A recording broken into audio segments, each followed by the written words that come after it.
वो कोई बाहर का इंसान नहीं, आपकी किस्मत नहीं, आपका हालात नहीं, वो अदृश्य दुश्मन, वो दीवार, वो जंजीर आपके ही मन के भीतर है। आज हम कोई किताबी बातें नहीं करेंगे।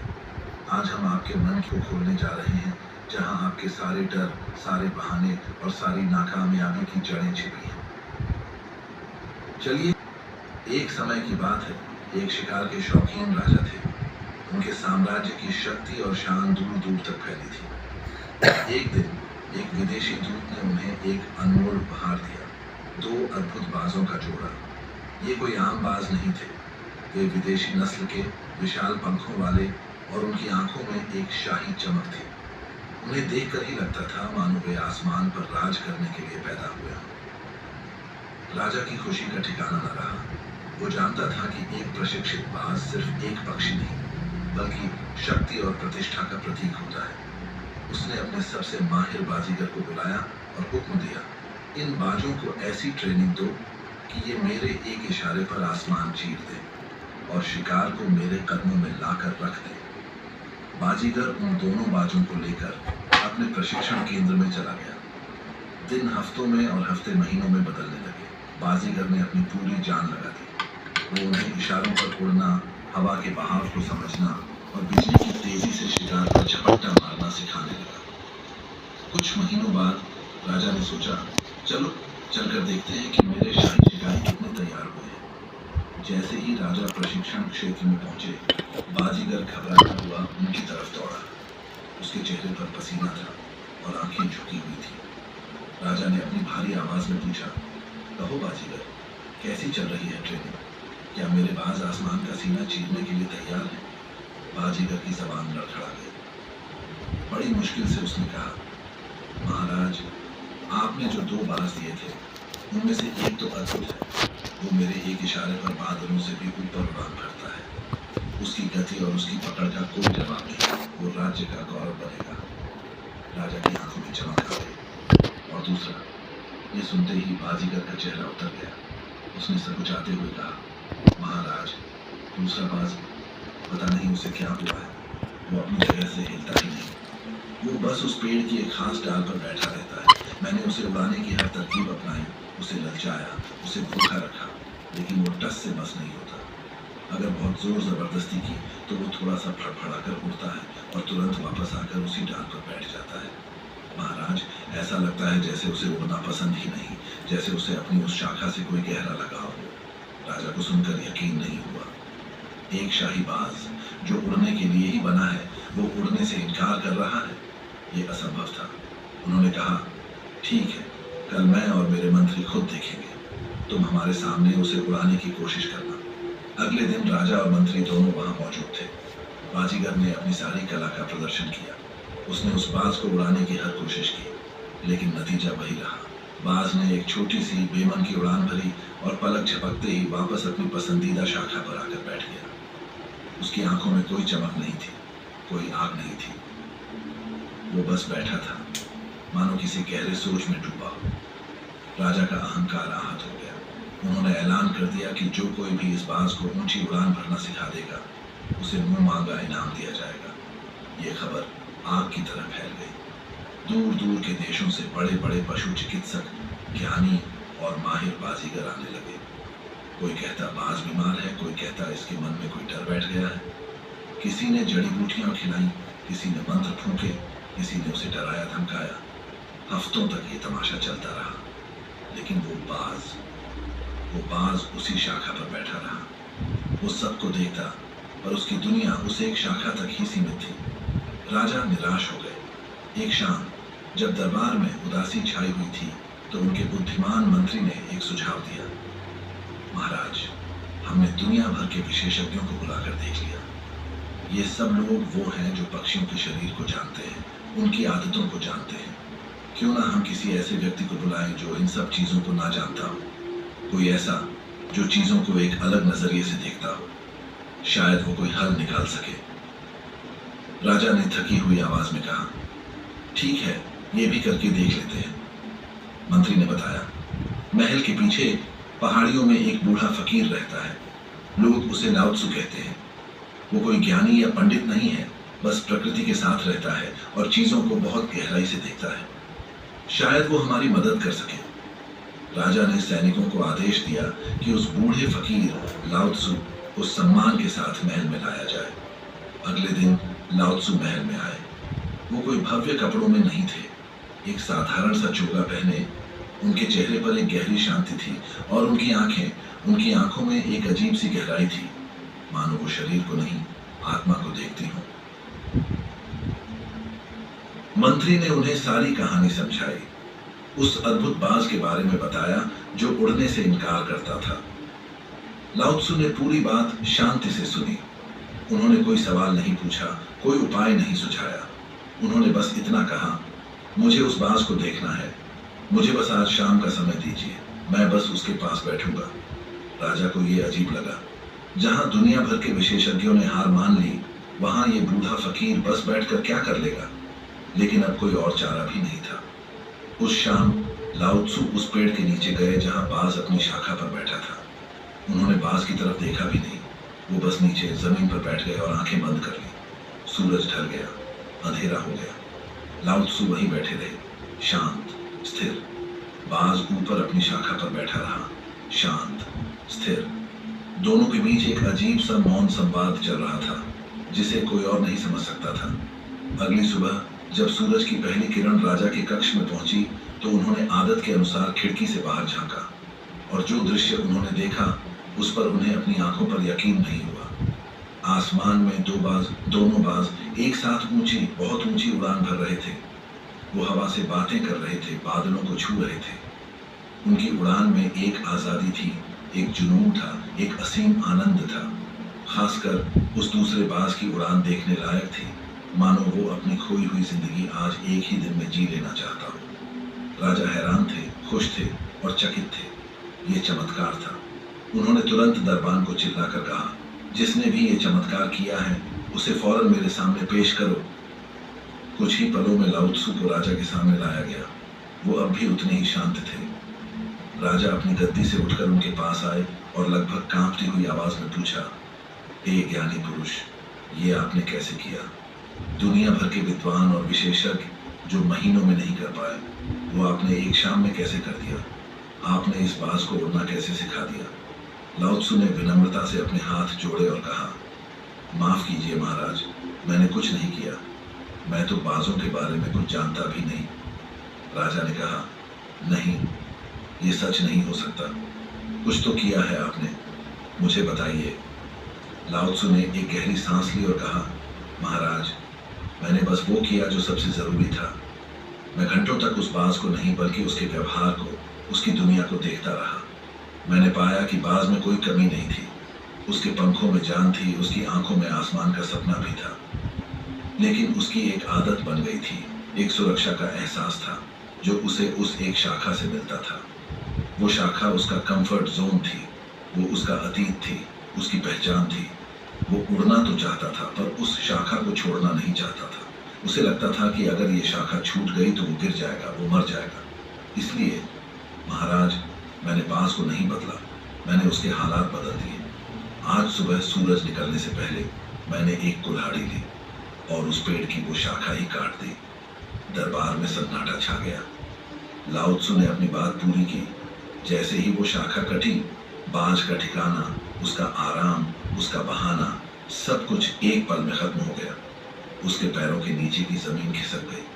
अब उसके पास सिर्फ दो ही रास्ते थे, या तो नीचे गिरकर मर जाना या फिर अपने पंख फैलाकर आसमान में उड़ जाना।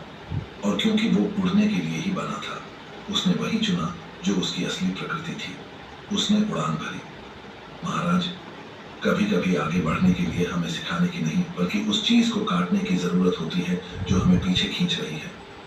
कहानी खत्म, लेकिन असल कहानी अब शुरू हो रही है। ये कहानी एक राजा या एक बाज की नहीं है। ये कहानी आपकी है, मेरी है, हम सब की है। वो बाज जो उड़ सकता था पर उड़ नहीं रहा था, वो आप है, आपका मन है, आपकी आत्मा है, जो अनंत संभावनाओं से भरी है, जो आसमान की ऊंचाइयों नापने के लिए बनी है। और वो शाखा, वो डाल, वो आपका कंफर्ट जोन है। वो आपकी सुरक्षित नौकरी है जिसे आप नफरत करते हैं पर छोड़ने से डरते हैं। वो आपका टूटा हुआ रिश्ता है जिसमें दर्द के सिवा कुछ नहीं, पर आप अकेलेपन से डरते हैं। वो आपकी रोज सुबह 5 बजे का अलार्म बंद करके वापस सो जाने की आदत है। वो आपका हर काम को कल पर टालने का बहाना है। वो आपकी मोबाइल की स्क्रीन है जिसमें आप घंटों तक अपनी जिंदगी बर्बाद करते हैं, क्योंकि असल जिंदगी का सामना करने की हिम्मत नहीं है। वो शाखा आपकी पुरानी पहचान है। वो कहानी है जो आप सालों से खुद को सुना रहे हैं। मैं तो ऐसा ही हूँ, मेरी किस्मत ही खराब है, मुझसे नहीं होगा, लोग क्या कहेंगे।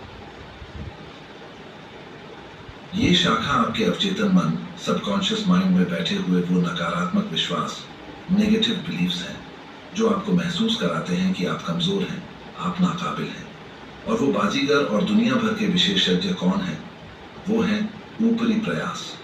वो हैं मोटिवेशनल वीडियोस जो आप देखकर 5 मिनट के लिए चार्ज अप होते हैं और फिर वापस उसी शाखा पर बैठ जाते हैं। वो हैं न्यू ईयर रेजोल्यूशन जो 10 जनवरी तक दम तोड़ देते हैं।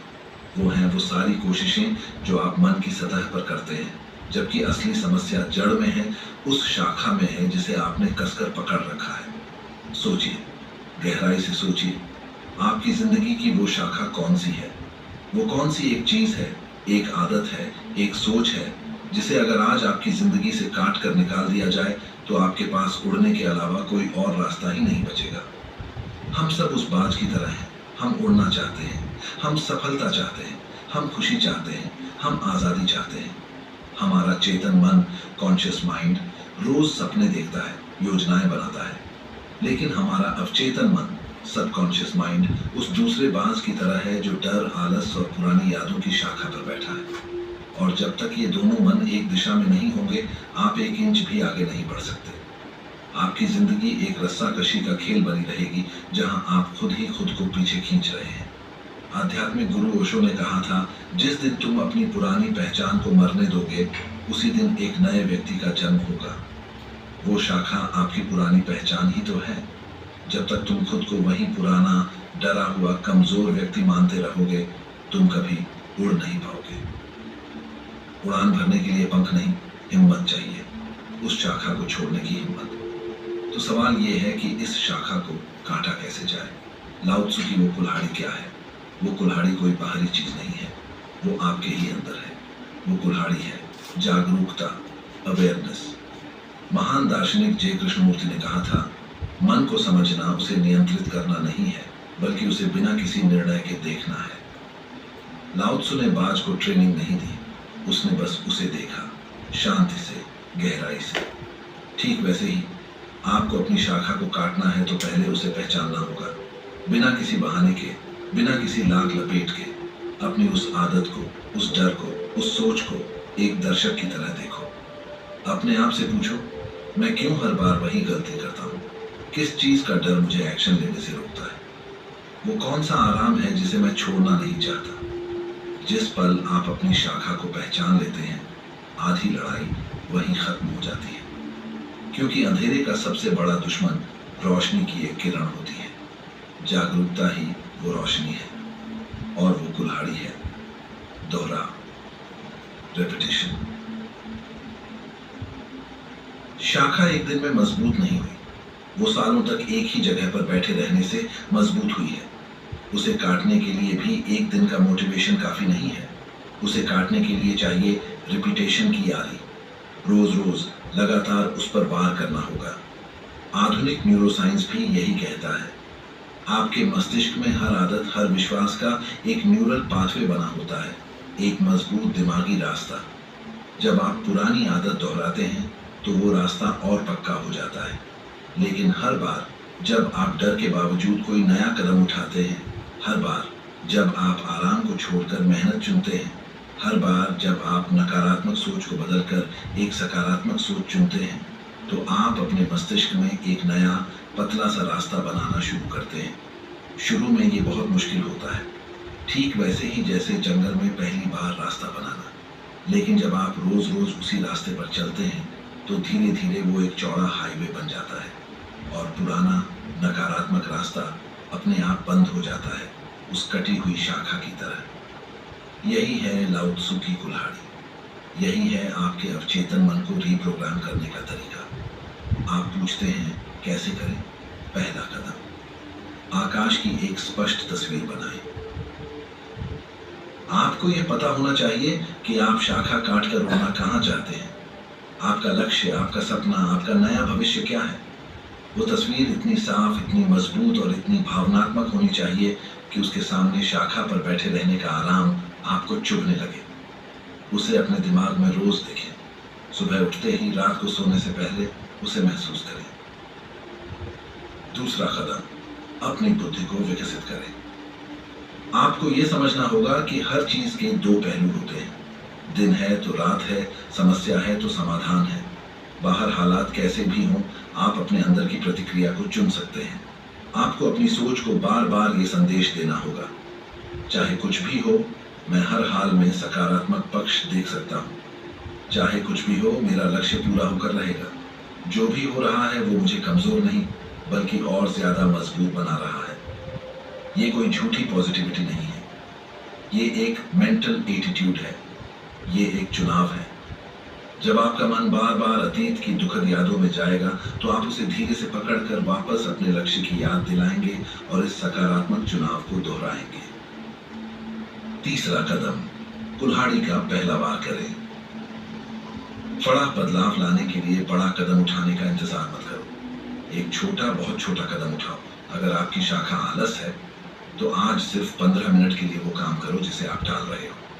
अगर आपकी शाखा लोगों का डर है तो आज सिर्फ एक अजनबी को देखकर मुस्कुरा दो। पहला बार सबसे मुश्किल होता है, पर वही सबसे जरूरी है। जैसे ही आप ये करना शुरू करते हैं, आपकी सेल्फ टॉक बदलने लगती है, आपकी बॉडी लैंग्वेज बदलने लगती है, आपके शब्द बदलने लगते हैं। क्यों? क्योंकि आपका मेंटल एटीट्यूड बदल रहा है। और याद रखना, जिस इंसान का मेंटल एटीट्यूड सही है उसे दुनिया की कोई ताकत नहीं रोक सकती। मेंटल एटीट्यूड का बदलना ही अतीत का छूटना है, शाखा का कटना है। आज के जमाने में लाओ त्सु कौन है? लाओ त्सु वो इंसान है जो अपने फोन से उन सारे ऐप्स को डिलीट कर दे जो उसका समय बर्बाद करते हैं। लाओ त्सु वो इंसान है जो उन दोस्तों से दूरी बना ले जो उसे हमेशा नीचे खींचते हैं। लाओ त्सु वो इंसान है जो टीवी पर न्यूज देखकर दुखी होने की बजाय वो किताब उठा ले जो उसकी जिंदगी बदल सकती है। लाओ त्सु बनना एक चुनाव है, अपनी कुल्हाड़ी उठाना एक चुनाव है। हम सबके अंदर वो बाज है, वो बाज जो उड़ सकता है पर नहीं उड़ता, वो बाज जो इंतजार कर रहा है।